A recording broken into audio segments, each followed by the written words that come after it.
Hello guys. So walaan nyo guys, sana ako ngayon. Walaan nyo, sana ko. So magbibigay ako ng clue. So nandito ako sa ano ba to? The Bacon Tower.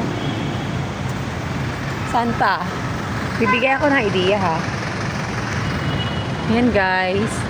So saan nga ito banda? Ayan.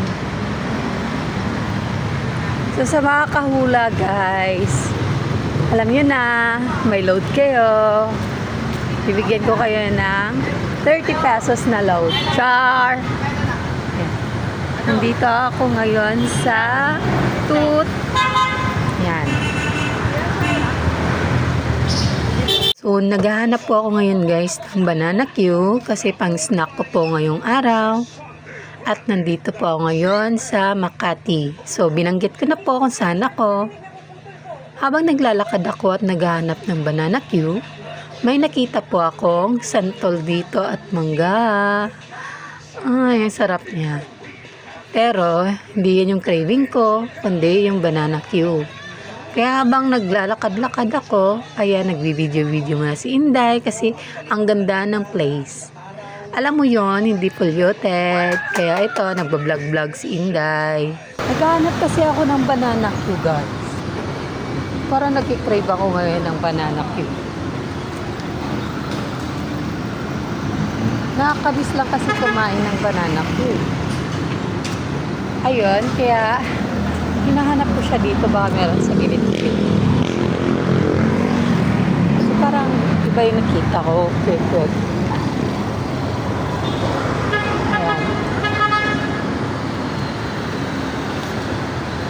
So may nakita ba kayong nagbebenta ng banana Q guys? Parang wala. Parang may mais doon. Yun lang. So may nakita akong may mais yan. So sa Makati talaga wala talagang ganyan. Wala ka masyadong nakikita mga banana Q. Or baka maling lugar lang yung napuntahan ko.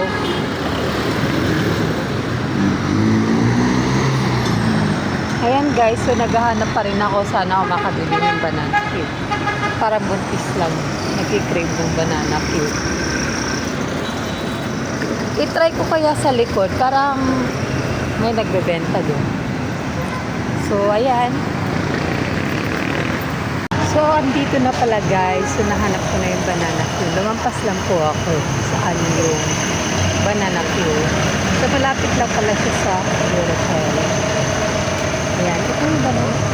Ayan siya. Ang sarap. 30 pesos. So, ate pabili nga. Isa. Yung yan. Yan. Yung tatluhan.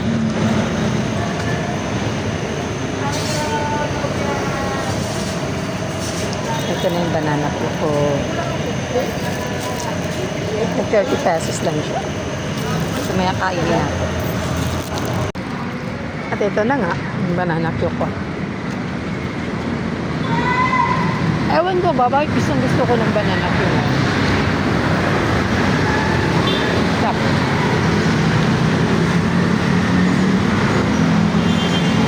Masarap talaga pang merienda itong banana Q, guys.